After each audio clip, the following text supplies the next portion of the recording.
peeps. You're listening to She's My Cherry Pie, the baking podcast from the Cherry Bombe Podcast Network. I'm your host, Jessie Sheehan. I'm a baker, recipe developer, and cookbook author, and my 4th book is coming out this fall. Each Saturday, I'm hanging out with the sweetest bakers around and taking a deep dive into their signature bakes. For today's episode, I'm joined by Deb Perelman. Yes, the Smitten Kitchen creator is back on She's My Cherry Pie. Home cooks and bakers have been reaching for her recipes for well over a decade, both online and in her books, which include the Smitten Kitchen Cookbook, Smitten Kitchen Every Day, and Smitten Kitchen Keepers. Deb's extensive catalog of recipes has a bit of everything, but today we're focusing on icebox cakes. Given it's summertime and turning on your oven might be the last thing you want to do right now. Deb talks through some of her favorite recipes for these chilled, no-bake cakes, including her chocolate peanut butter one, her strawberry graham one, and her classic one. Deb is such an inspiration, and I loved talking to her about one of my favorite summer desserts. Stay tuned for our chat. If you'd like to follow along, you can find today's recipe at cherrybombe.com. Thank you to Grappa Nonnino for supporting today's show. Grappa is a traditional Italian spirit made by distilling pomace, the skin, seeds, and stems of grapes left over from the winemaking process. Generations have loved to sip grappa or use it in cocktails, and some even use grappa as an ingredient in baked goods and desserts. I've used bourbon, rum, and amaretto before, but never grappa. So the folks at Grappa Nonnino challenged me to create some special treats with their award-winning grappa varietals. I made a chocolate budino with Nonnino's Monovitigno Chardonnay grappa. The varietal's notes of bread, vanilla, and pastry paired so well with the chocolate. Nonnino's Monovitigno Merlot grappa, with its notes of rose petal and cherry and its fruity finish, was the perfect addition to my ricotta cake with strawberries. A trifle is always a showstopper, so I made a raspberry trifle, but swapped out the traditional sherry for Grappa Nonnino Monovitigno Moscato. This varietal's floral, sage, thyme, and vanilla flavors were an ideal complement to the tart raspberries and sweet mascarpone cream. Nonnino has been distilling grappa since 1897 and has been led by generations of amazing women, from Silvia Nonnino, Italy's first female master distiller, to Silvia's 3 granddaughters, who run the distillery today. Keep an eye on my Instagram, Jessie Sheehan Bakes, to learn and see just how I use Grappa Nonnino in my baked goods and desserts and to get the recipes. You can also learn more about Grappa Nonnino at grappannonnino.it. Peeps, have you heard the news? Cherry Bombe's first ever Jubilee Wine Country is happening in Napa Valley on October 26th and 27th. It'll be a weekend filled with great wine, winemakers, beautiful food, seasonal produce, conversation, connection, and California. Passes are now available. To learn more and snag a pass, visit cherrybombe.com. Let's check in with today's guest. Deb! So excited to have you on She's My Cherry Pie again, and to talk icebox cakes with you and so much more. Thank you for inviting me back. So this is the second time you've been a guest on She's My Cherry Pie, and since we last chatted, you have started your own podcast, The Recipe with Kenji Lopez Alt, in which you guys, quote, obsess about recipes so the rest of us don't need to, and you demystify the recipe development process. And I read that you've always thought it would be fun to have a podcast, but you kind of wanted a partner in crime to do it with. So I wondered, what about podcasting appealed to you, and why did you want like a partner? Well, what appealed to me, thank you, first of all. And what appealed to me about having a podcast is that I've always joked I have a face for radio. But then we added a video component, and I still have to put lip gloss on to record my podcast, and I resent it deeply. Well, you know, I love chatting. I love talking about cooking, and I think it's really fun. But I need a conversation partner. So I love being able to bounce off with another person. And I had the idea in the back of my head for years, but I'd never really found the right other. And then I completely forgot about it. We've been doing the similar work with web recipes for almost the same amount of time, but I hadn't met him before until I was on book tour in Seattle. And he interviewed me when I was in town, and we just hit it off. And so a couple weeks later, he was like, we should start a podcast. I'm like, we should start a podcast. There you go. It's going to be you. So that's how it started. We're about to start recording our second season. So you and Kenji talk a lot about the recipe development process, which is a process that I know you love, and you each have very different styles. Yours, you've said, begins with a craving, but also I feel like you begin with a little bit of either resistance or ambivalence in the sense that you always ask yourself, like, does the world really need this version of this recipe? Can you unpack that for us and how you adore tinkering? And also, as a beloved reader of Smitten Kitchen, I'm obsessed with your head notes, and I read every single word. Well, thank you. And you know me very well, which I love because we've worked together so many times. And you have helped me with recipe development in the past, and I appreciate it so much.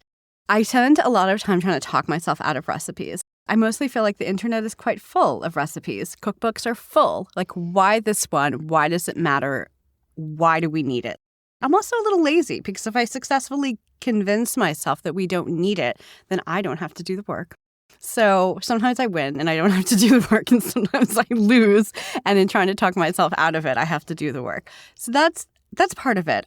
I love tinkering, though. I love tinkering because I so often make a recipe and it's a great recipe or it's a good recipe, but I'm like, what? There should be more salt or there's too much sugar. And why aren't we using this one bowl custard technique? And, why am I sifting? We don't need to sift this recipe. I don't think it's going to change it. And so eventually I pivot the criticizing from inside my head to outside my head, and then I point it out. And I just start wondering what I can lose, what I can trim off. What can I do to make it something that I actually wouldn't mind making more often? Because I think a lot of times, I'm not sure how often recipes are written for home cooks the way they're supposed to be. I feel like sometimes they're written to teach a technique or to show a technique, but it's not always about like the real life implication of like, it's 6 p.m. and you want to make your kid a birthday cake. That's a completely different kind of recipe math you might do when you're actually cooking in real life. You consider yourself a writer first and a writer in the end? And I loved that, but then I interpreted, I'm like, does that mean Deb will write a memoir? Oh. Like, I wondered, I loved this idea, though, that, because I know that you have a writing background. It's obvious in everything we see that you do that you know how to write. What do you think you meant by like a writer first and then a writer in the end? I feel like I've always resisted this idea of saying that I'm a writer because I feel like I don't really take my writing seriously enough to call myself a writer. But when I realized like that's probably the easy part for me, and it's probably like recipe development for me comes out of like being persnickety and picky and difficult. And writing comes out of my desire I love conversation. I love chatting with friends. I want you to come over. I want us to go on a walk. I want us to like sit down for an Aperol Spritz and you just tell me about like this weird thing you made for dinner or like this dumb thing that happened at work. Like, I love that. So I think, if you think of the two places it comes out of, I think it makes sense that I would probably consider writing the more natural place. I really enjoy it, and I really like it when people like explain why things matter to them and why and where it fit into their life. I feel like I want to know that. I don't just want a list of ingredients. Me too. I love that.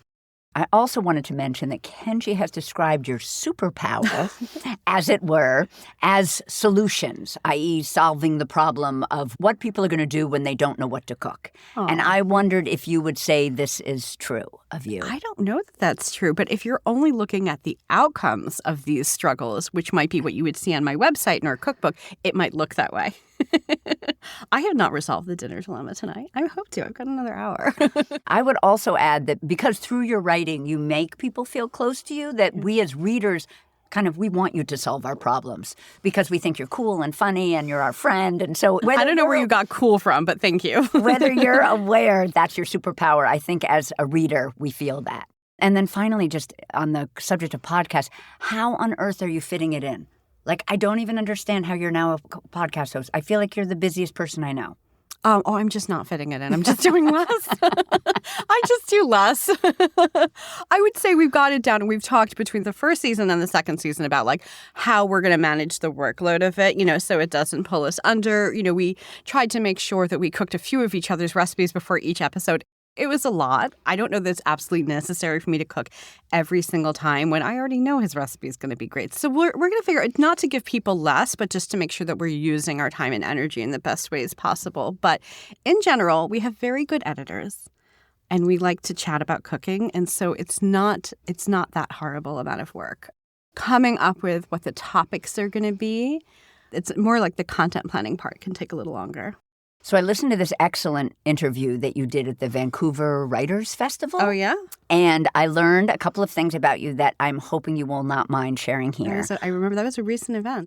So Bronwyn Tate, a poet, interviewed me, and she was absolutely lovely.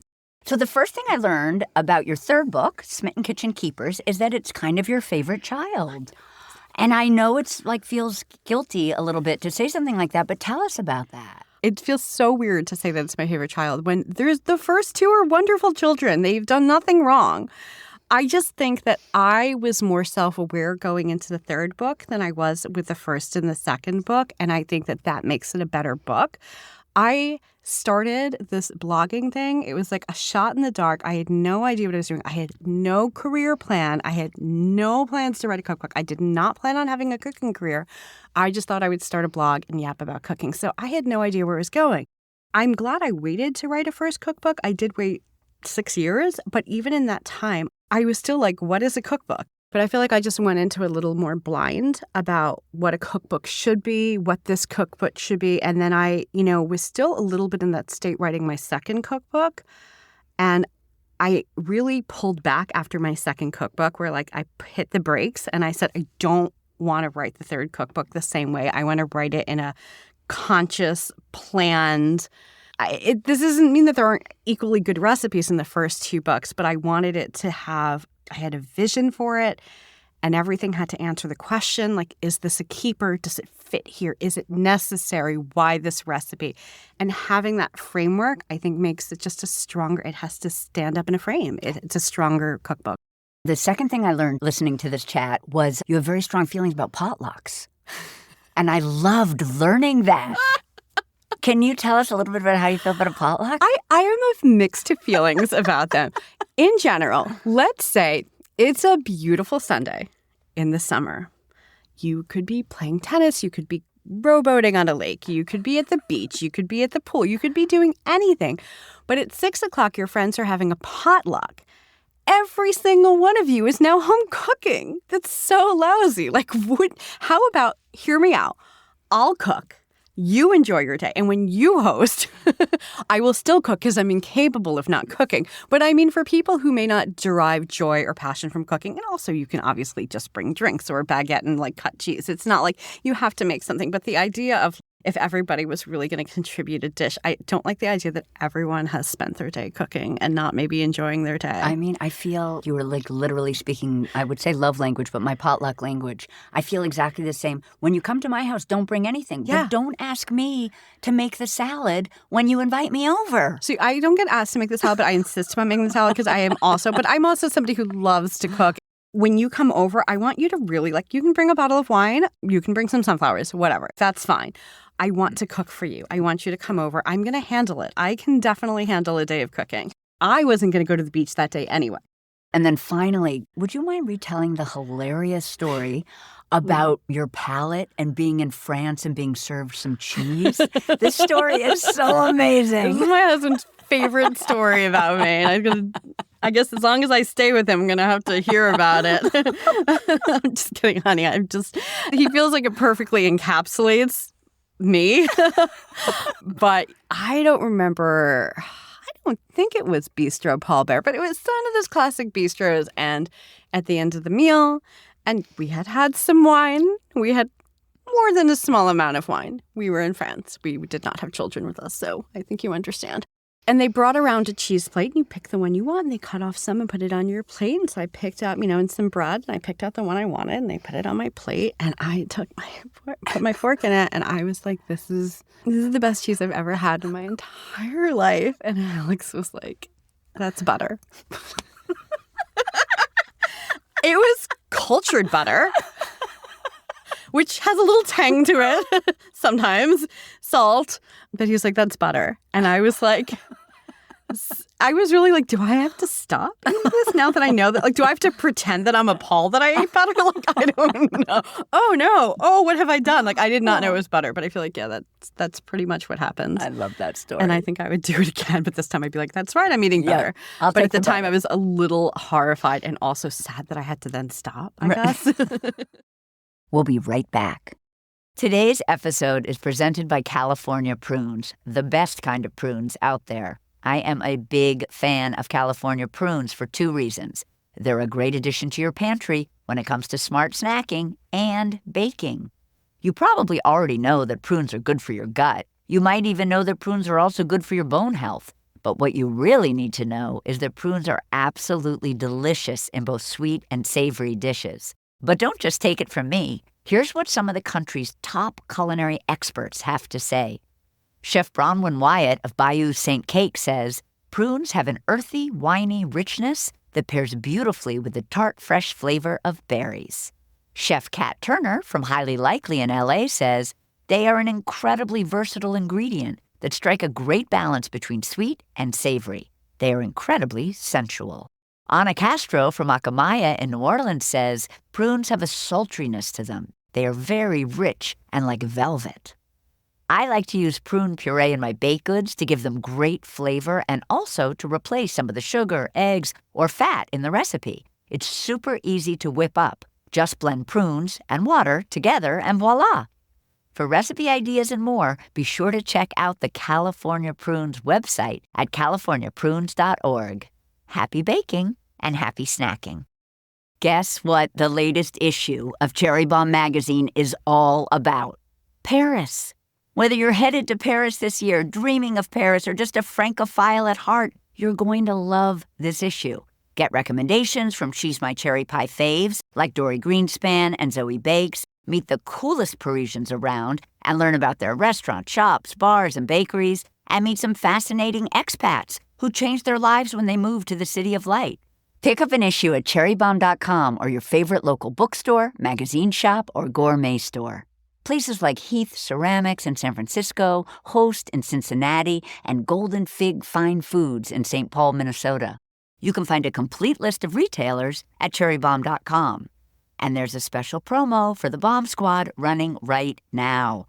Buy the Paris issue plus any Cherry Bombe subscription and get free shipping. Just add code PARIS at checkout. Now back to our guest. So you, I think famously, but maybe that's a bit of an exaggeration, have never really engaged in sponsored or branded content, like attaching your name to products, et cetera. But this past year, you did a Thanksgiving campaign with Williams-Sonoma. But I wondered if you could just share your decision for doing these projects, which were really exciting. Yeah, so I've been doing the Smitten Kitchen website thing for 17 years, which is crazy because I have not aged at all. Same age as when I started. It's crazy how that worked. My default answer to everything is no, and it has been no. I'm a very good knower. For almost every year, every opportunity that's come to me is I'm just kind of like a no person. I don't want to do that. I like my job the way it is. I was hitting this point after the third book where I was like, I feel like there should be a way to say, are there some things worth saying yes to? Could I hear out Williams-Sonoma? Listen to how that sounds out loud. Can I let them convince me to do this thing, which is so ridiculous? It was a huge honor. But as I said, my default, so I made myself kind of go back and not default to no on a couple things. No, I had a Thanksgiving partnership with them. We're working on some other stuff for the future too. But it was really fun. And also, while I may not love being partnered with brands in general, where am I buying my stuff? Where are my cake pans from? Where are my tongs from? And stuff like that. So the reality is this is just where I'm buying most of my stuff anyway. So it didn't feel like I was selling something that was inauthentic to myself. We worked with my recipes, my turkey, my favorite stuffing, my favorite green bean salad. These are all my recipes that I worked hard on. I love the idea of them getting to a wider audience. So it was really fun. We did a big shoot out in California in June. Very hot, very good air conditioning. And it was really fun. And I enjoyed it. And as I said, I love their stuff, and I always have. I was glad I kind of made myself think before I said no, because there really wasn't a good reason to say no. I was just also there was that brilliant sort of tour aspect to it, where you got to meet people, and you love meeting people. That was a big piece of it, because I felt like despite having done a really big book tour for my third book, that was part of it. I was like, well, can you guys do this? I'm like, could we do a Thanksgiving tour? So I'd done a big book tour for the third book, but I still felt like there were a lot of cities I never get to. Sometimes they were smaller cities, or maybe they didn't have a big independent bookstore market, which tends to be where I tour. So we talked about that, and we talked about where their strongest stores were and where they overlapped with cities I do keep a list of cities that people complain I never get to.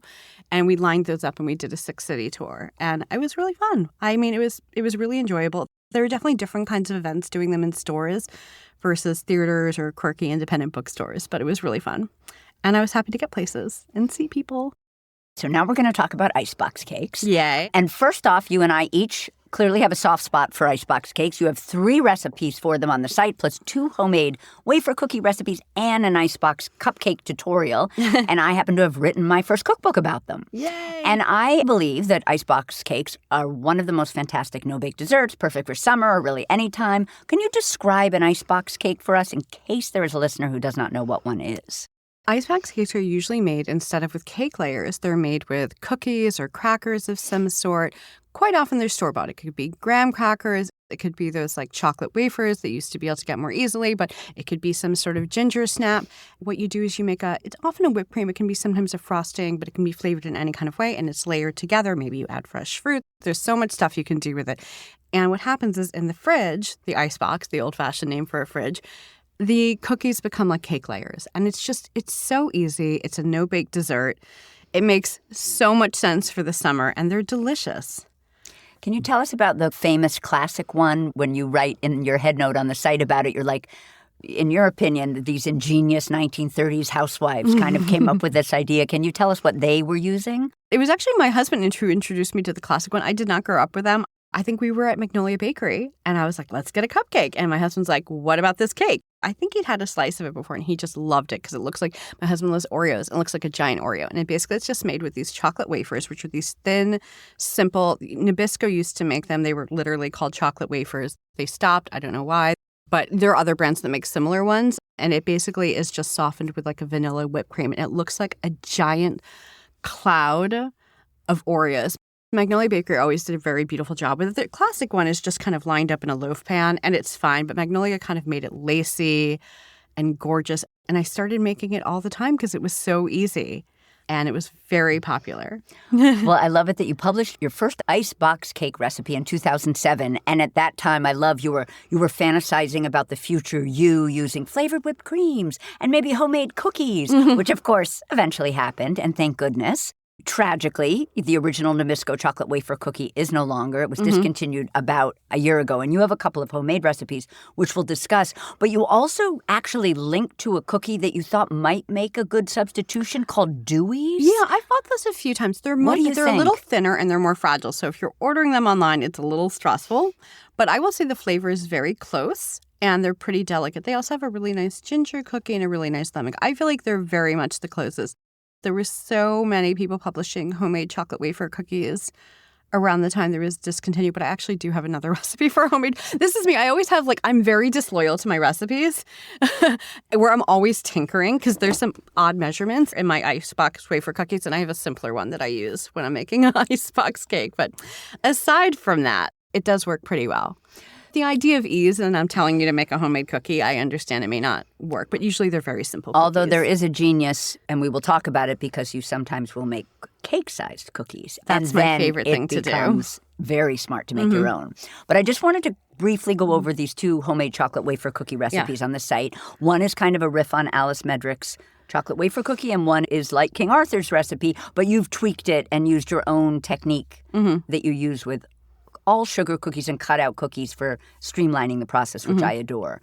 And interestingly enough, the way that you sort of described your process is you had your homemade cookie recipe, that sort of Alice Medrick riff, let's say, but it had so much butter in it, and you were thinking about making these larger cake-shaped cookies and didn't want to go crazy with all that butter, and so discovered this King Arthur baking one. And actually, the recipes are similar. You do them both in a food processor, which is one of your genius tips for speeding up the lazy. cooking. I was going to say lazy, but thank you for calling it genius. Cookie making process. But can you explain? It's like we don't need to use softened butter when we're using the... I remember that Alice Medrick she calls it her chocolate wafer cookie, I believe.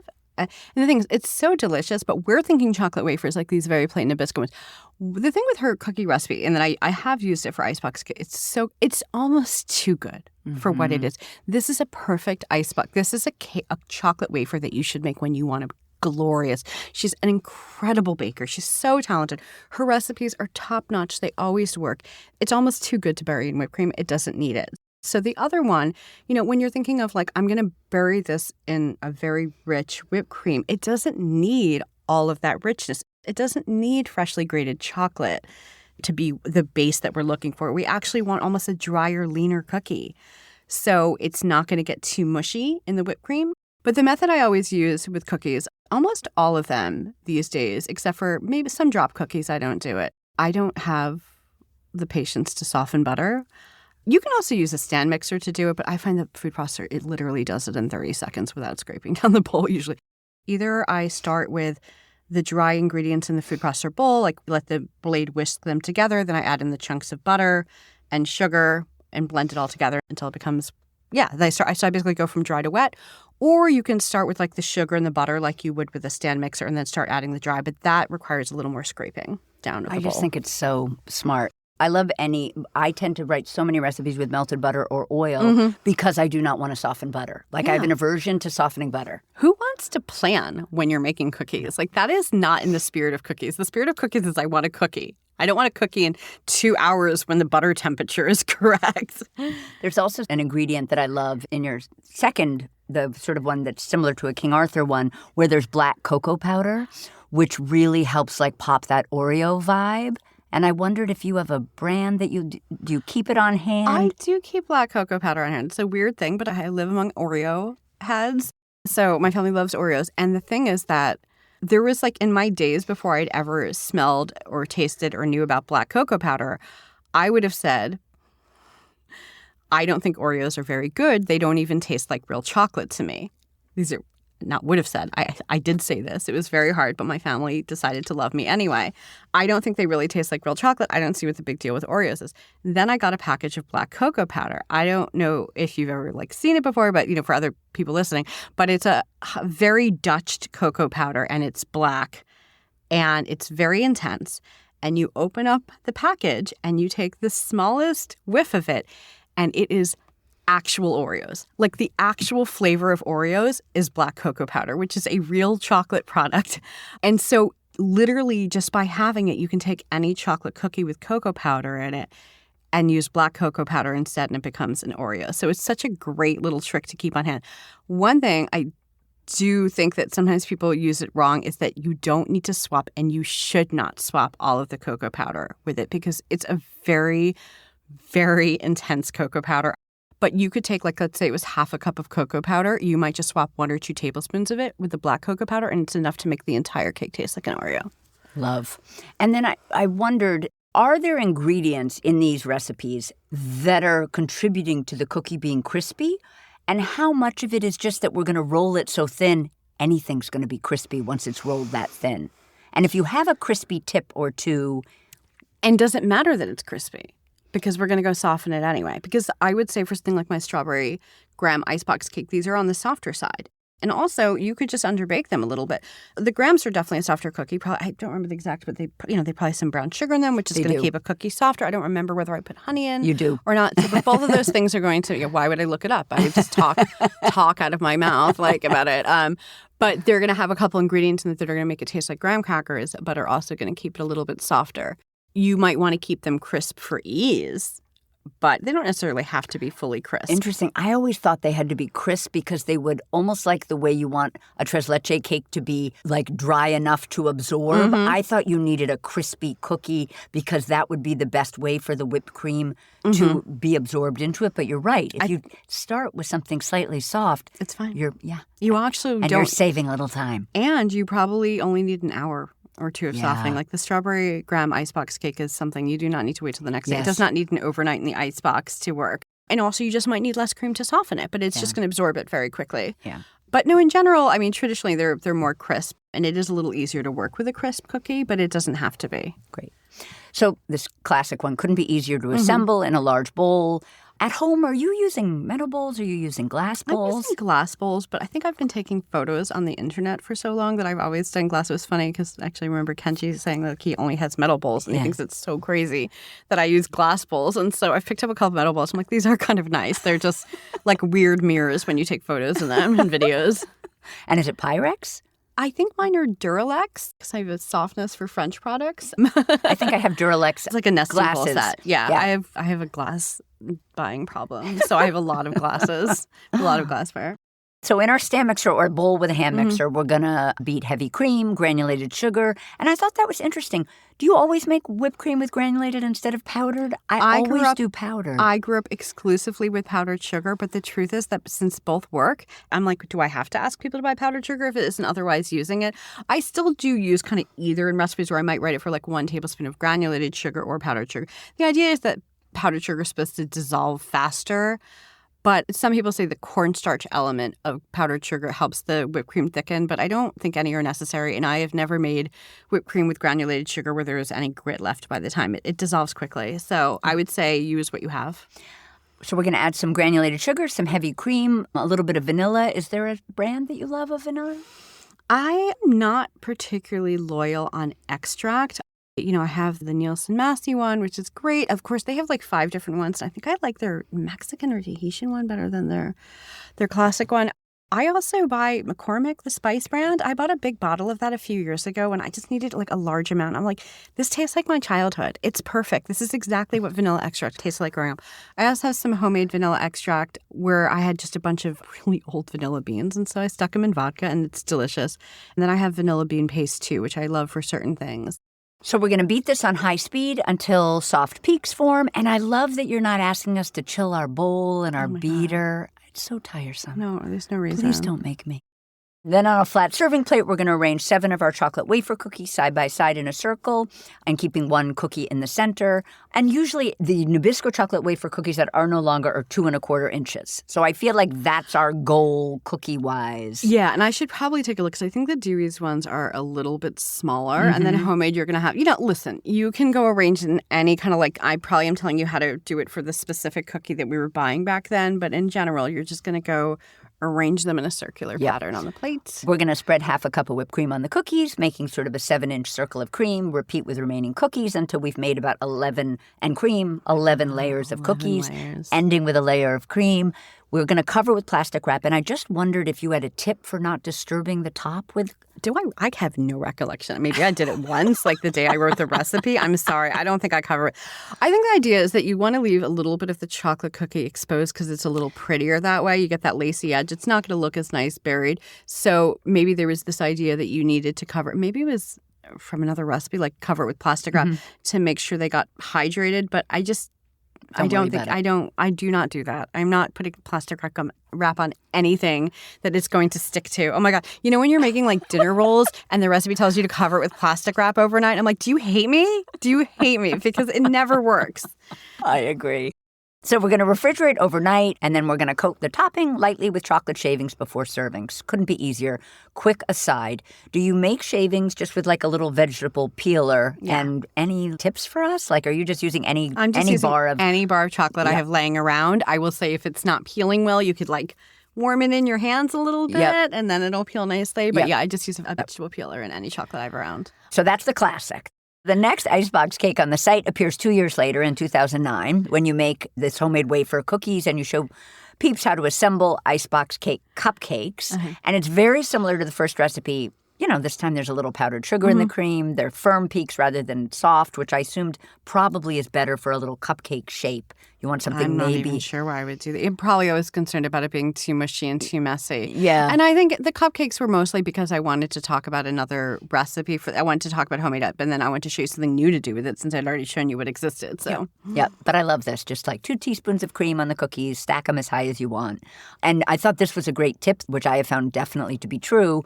A little different for the graham cracker cookie, which we're going to talk about. But in general, homemade cookies take longer to soften than store-bought. So you might need to keep them in the fridge for a bit longer. For that recipe, yes. I don't remember if I was slice and baking it. I think I was. But those took a little bit longer to soften. Not all of them do, though. Then in 2016, 7 years later, you keep your promise to your readers and you make an icebox cake with a flavored whipped cream. And you share your chocolate peanut butter icebox cake with homemade cake-sized cookies.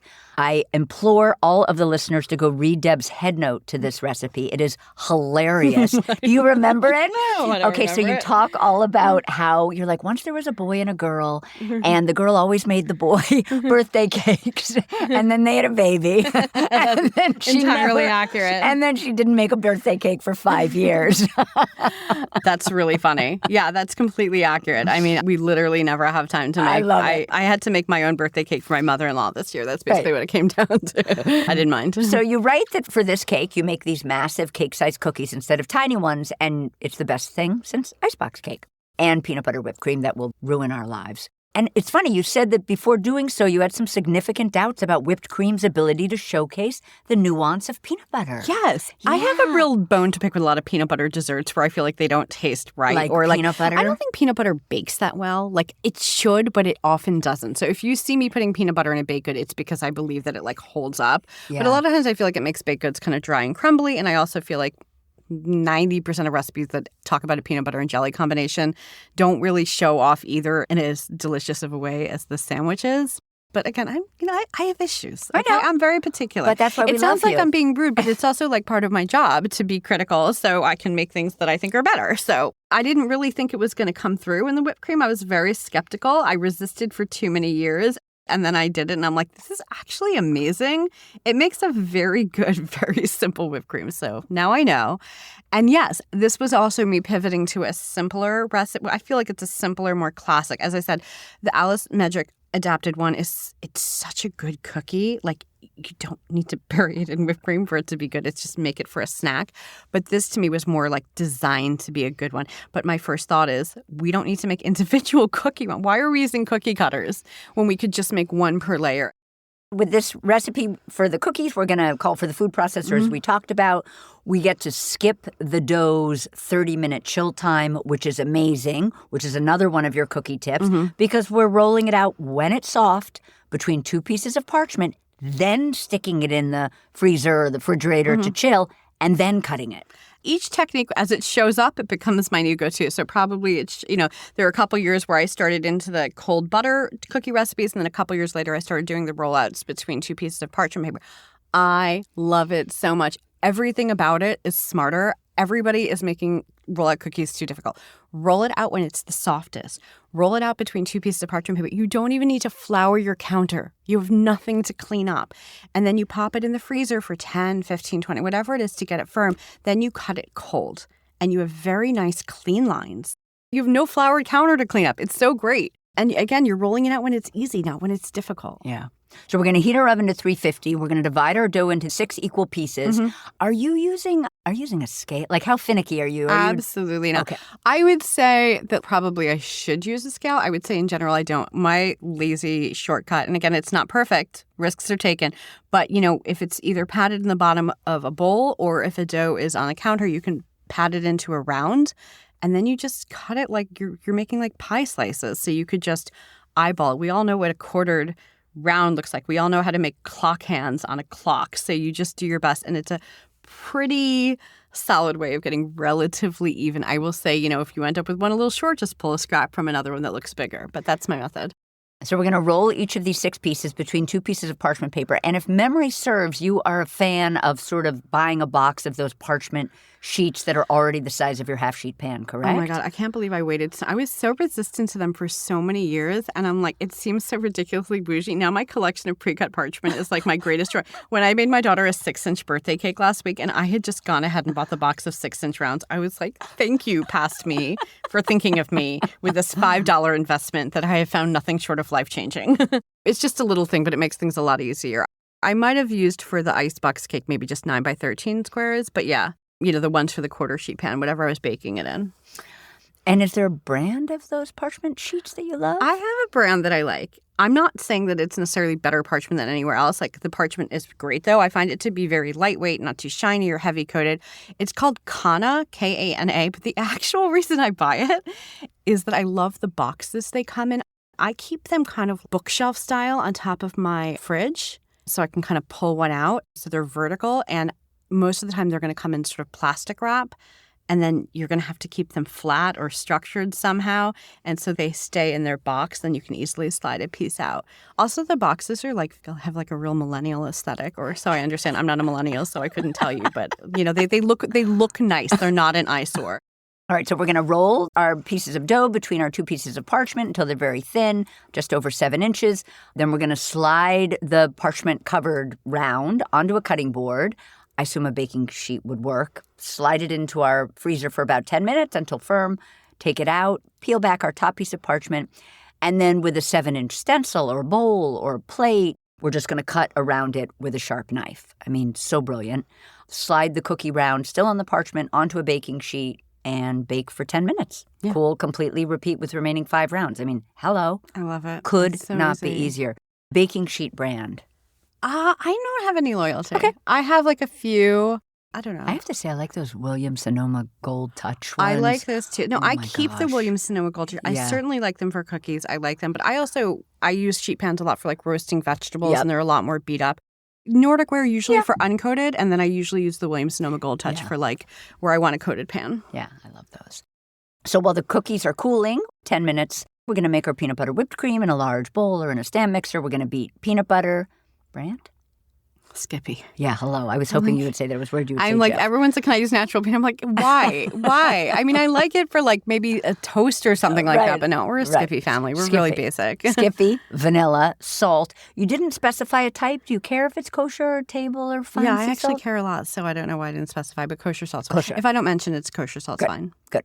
Granulated sugar until smooth, and I love this little tip. So while we beat all of that, we're going to slowly add our heavy cream, just a small splash at a time, until the mixture is sort of loose enough that you can add the rest of the cream without it breaking into clumps. Yes, absolutely. And I love that tip, and we'll talk about it again with the kind of cream, almost cheesecaked filling for the graham cracker cake, because there it's like mind-blowingly smart. Yeah, because you're doing 2 wet things with completely different consistencies. You can't just blend them together. It's going to be difficult. Yep. So we're going to whip our cream, watching it carefully because it's easy to overbeat until soft peaks form. We'll place our first cookie on a cake stand, and if the cookie's sliding around, we'll put a teeny bit of cream underneath it to stop it from moving. Thickly frost with a half cup of peanut butter cream. Keep going until all your cookies are done. You like to top with the cream and then garnish with chocolate sprinkles or Reese's or something tasty and yummy. Yeah, exactly. Have fun with it. Yum. Cake's in the fridge overnight, closer to maybe 24 hours because it's a homemade cookie. Yeah, I think this cookie's a little bit tighter. You can go ahead and give it a day. It's probably going to be fine in the morning, but with it's a slightly more dense whipped cream too. So it's just give it a day. Yep. And then we're going to slice with a knife dipped in hot water. Then 1 year later in 2017, we're going to make strawberry graham icebox cake with a cream cheese, and I love this, Reed cheesecaked filling with fresh strawberries. Again, we're doing homemade cake-sized cookies. I love this. In defense of cake-sized cookies, you explained that the beauty of this technique, trick, tip, is that large cookies aren't limited by number. When you have like a recipe and it doesn't make you enough cookies, then you have to double it if you're making an icebox cake, for instance, or size of a cake pan. And if the cookie breaks, it will still stack and be an excellent cake. Okay. Like there's only good about large cookies for an icebox cake. Love this. So easy. I've convinced us. Most people do not believe me. I'm like, it's a 1 bowl cookie. It's so easy. It's really like one of the easiest cakes in the world. But I understand people get stressed about rolling out cookies. Right. You don't have to grease the pan. You don't have to like worry about whether it gets stuck. You don't have to level the cake layers. Even if they came out horribly looking, they would still taste perfect inside the cake. So to make the graham cookies in a food processor, we're combining some all-purpose flour. Do you have a brand of all-purpose that you love? I either use King Arthur or probably Gold Touch. Okay. We're going to mix all-purpose. We're going to mix either fine or table salt. We're going to have a little bit of baking powder, cinnamon, cloves, dark brown sugar, and granulated. This is the brilliance of the food processor. We're going to use cold, unsalted butter. We do not have to bring it to room temp. Run the machine until combined or until powdery. Add an egg, some honey. Run the machine until the dough kind of clumps and balls together. And then you do give instructions for using a stand mixer. But we do not have to do that. Although in a stand mixer, we beat our softened butter with our sugars, then we add our egg and our honey, and then we do the classic Deb tip that changed the way I bake, which is you are sprinkling on your leavening and spices at this point rather than having taken a whole other bowl and whisked those things together I can in teach all-purpose the world flour. laziness. Oh, my God. But this is an incredible tip, peeps. I hope you are catching it. Deb does not, like, first step in a recipe, take her bowl of all-purpose flour and add baking soda, baking powder, and spices and whisk.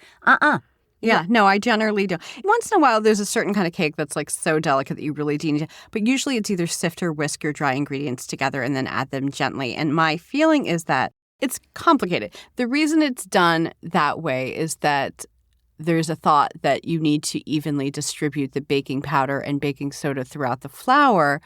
But you want to make sure you don't overwork the flour in a baked good because there's this idea that gluten is going to develop, which is like the protein that'll make flour tougher and make your cakes tougher. I think this is all a little excessively worried about and isn't really necessary. So what I tend to do is I tend to add baking powder, baking soda, that kind of thing directly to the wet batter. Mix it very well. We're not just mixing it. We're going to mix it. We're going to scrape it down. We're going to mix it thoroughly. And then at the very end, you just add the flour, and then you have a one-bowl cake.